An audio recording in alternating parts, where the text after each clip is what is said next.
오늘은 브리오슈 소보로 만들기입니다. 그리고 낭테르도 같이 해볼 거예요. 재료는 모두 차가운 상태로 준비해뒀습니다. 냉장에 최소 2시간은 넣어두시는 게 좋아요.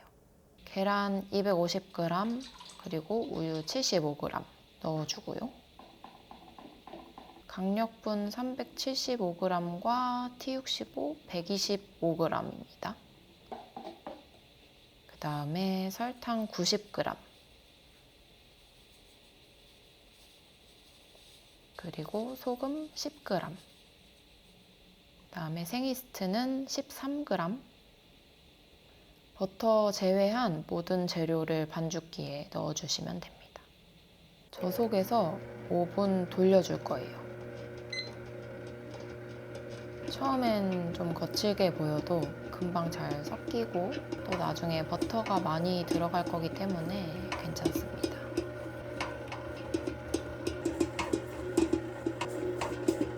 잘 섞였으면 중속으로 바꿔서 다시 5분간 돌려줍니다. 브리오슈 반죽은 되게 끈적끈적거려가지고 좀 이렇게 중간중간 잘 긁어가면서 정리를 해줘야지 반죽이 골고루 쳐질 수 있습니다.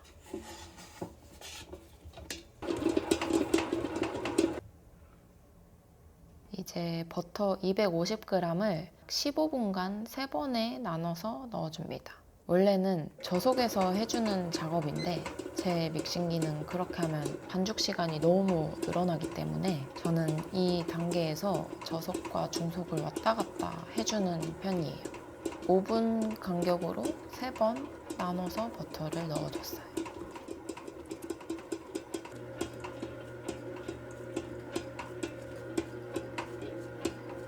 버터가 잘 흡수되고 반죽이 잘 쳐졌으면 이렇게 반죽기에 반죽이 거의 달라붙지 않게 됩니다. 윈도우 테스트를 해보면 지문이 비출 정도로 이렇게 아주 얇게 늘어납니다.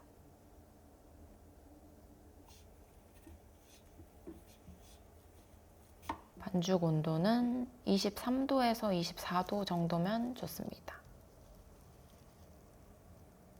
이제 반죽을 꺼내서 표면을 대충만 정리해 줄 거예요. 너무 둥글리게 하듯이 하지 않으셔도 됩니다. 반죽이 마르지 않도록 커버해주고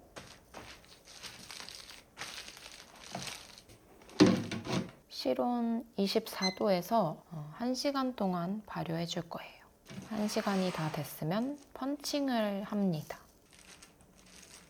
펀칭을 한 후에 냉장 발효를 해줄 건데 냉장고에 들어가기 전에 가스를 잘 빼고 밀대로 균일하게 밀어주는 작업입니다.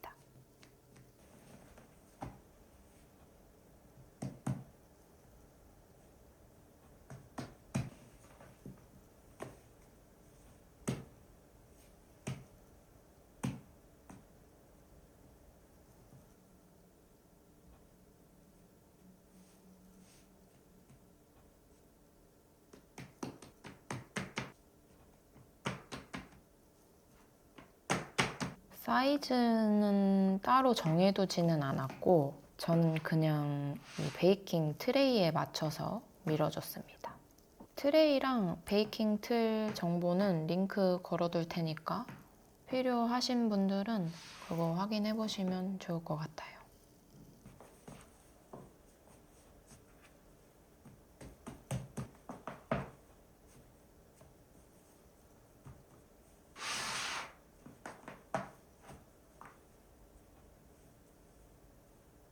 이제 반죽이 마르지 않도록 잘 커버해 줍니다.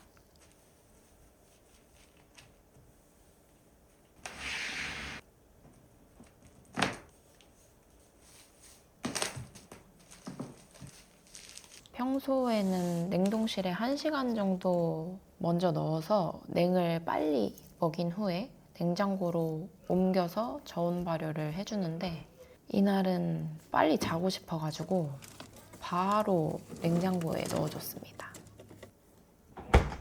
문을 오래 열어둬서 온도가 지금 올라간 건데 2도 냉장고에서 12시간에서 24시간 발효했다가 꺼내서 사용하시면 됩니다. 보통은 15시간 후에 꺼내주는데 이날은 24시간 됐을 때 꺼내줬어요.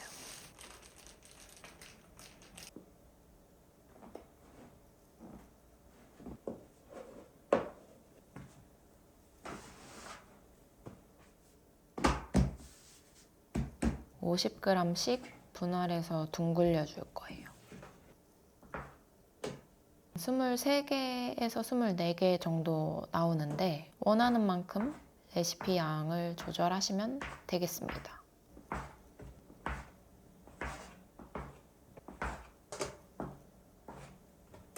저는 이 레시피로 바브카도 잘 해먹는데 아주 맛있습니다.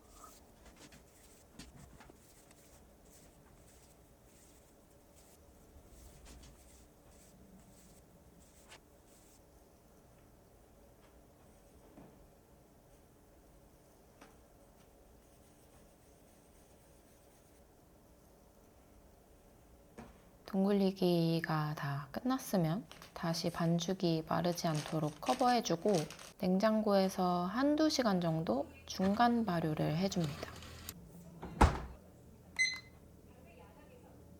그동안 소보로 콤보를 만들어 볼게요. 버터 140g, 땅콩버터 45g, 설탕 150g, 물엿 12g, 계란 30g을 미리 계량해서 실온에 1시간 정도 뒀습니다. 손으로 하셔도 되는데 저는 비터를 사용해서 반죽기로 포마드 상태를 만들어줬습니다.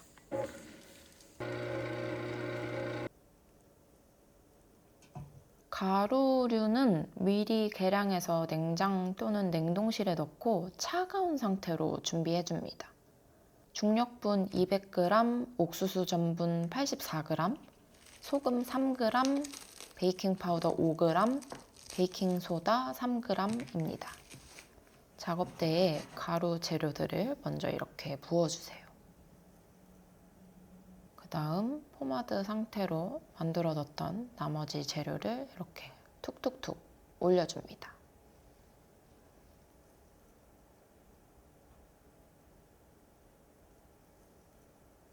소보로는 손으로 개는 작업이 중요한데 떡지지 않게 모래처럼 고슬고슬하고 부슬부슬하게 잘 만들어줘야 됩니다. 이렇게 손으로 가루끼리 슬슬슬 털어주는 느낌으로 해주는 거예요. 너무 세게 빡빡 하면 금방 떡져버리니까 슬슬 해주는 게 중요합니다. 손으로 이렇게 비비는 느낌이 아니라 가루랑 가루를 털어주는 느낌으로 하시는 거예요.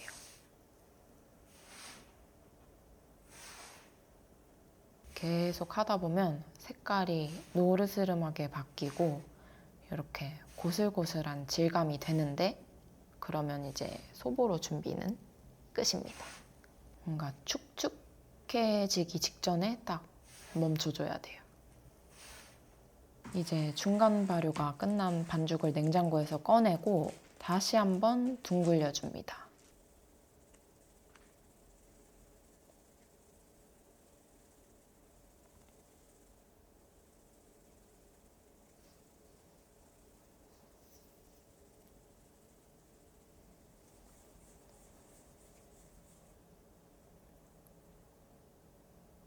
이제 소보로 콤보 붙이기를 해볼게요.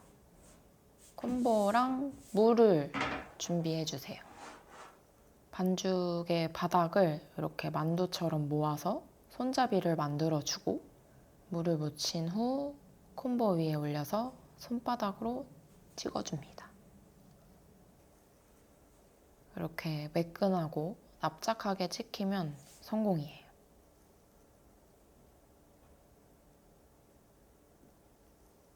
저는 이 부분으로 찍어주는데 손가락으로 하시는 분들이 있고 저처럼 중간으로 하는 분들도 있고 손바닥으로 찍는 분들도 있어요. 이쪽은 어려워서 중간 또는 바닥으로 하는 편입니다.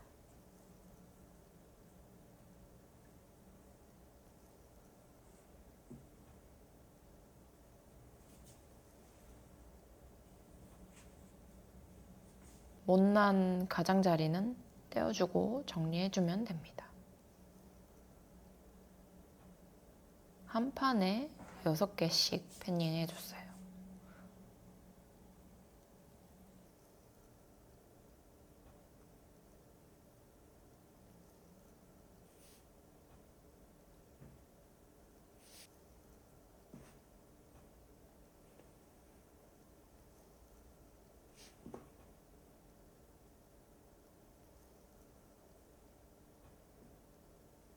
이렇게 총 2판 12개를 찍어줬습니다. 이제 25도에서 27도 사이에 2시간 동안 발효해줍니다.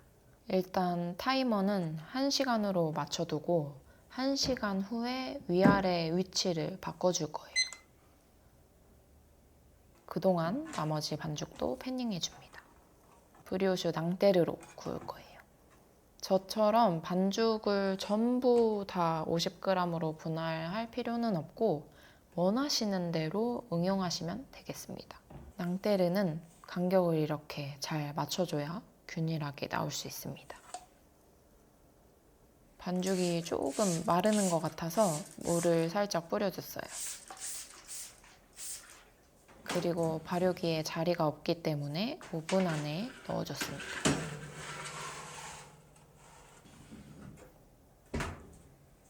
1시간이 지나서 위아래를 바꿔줬어요. 이게 아무래도 작은 발효기라서 그런지 위아래 발효도 차이가 조금 있습니다. 중간중간 낭테르도 한 번씩 봐주고요. 총 2시간이 지났고 이제 소보로 발효가 다 돼서 소보로는 발효기에서 빼고 낭테르를 넣어줬습니다. 발효가 된 소보로는 이렇게 윗면에 크랙이 생기고 봉긋해집니다. 그리고 손으로 살짝 눌러보면 말랑말랑하고 공기가 차 있는 게 느껴집니다.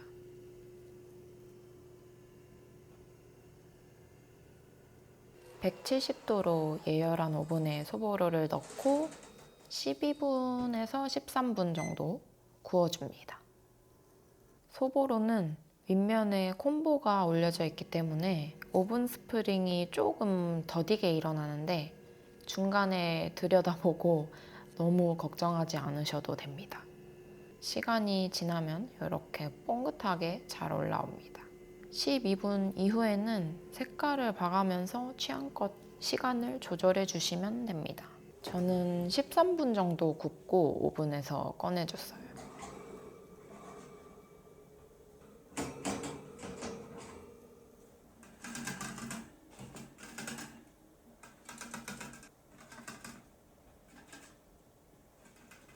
예전에 했던 소보로에 비해서 못난이들이 조금 보이지만 그래도 귀엽게 잘 나왔습니다.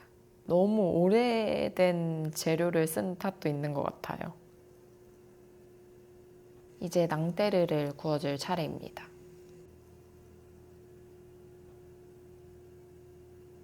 마찬가지로 170도에서 12분간 먼저 구워줍니다. 12분 후에는 옆에 있던 작은 애들을 먼저 꺼내줬고요. 낭테르는 10분을 추가로 더 구워줍니다. 저는 버터를 발라서 윤기를 살짝 더해줬어요. 근데 애초에 반죽에 버터가 많이 들어가기 때문에 이 작업은 꼭 하지 않으셔도 됩니다.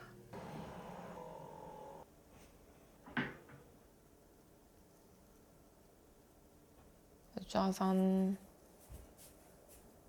완성.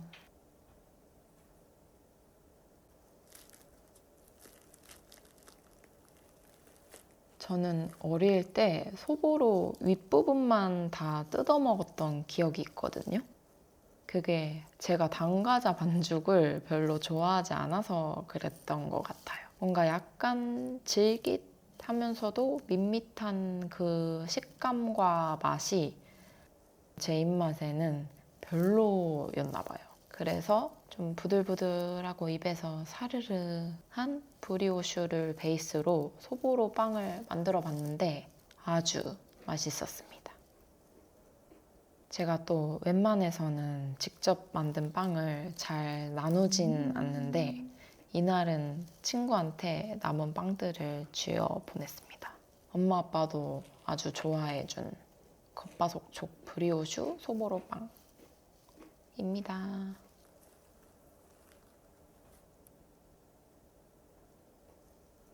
낭테르도 부들부들하고 너무 맛있었어요. 맛있는 브리오슈 레시피 하나 잘 알아두면 여기저기 활용하기 정말 좋으니까 여러분도 한번 만들어 보시길 추천합니다. 그럼 오늘은 여기서 이만. 안녕.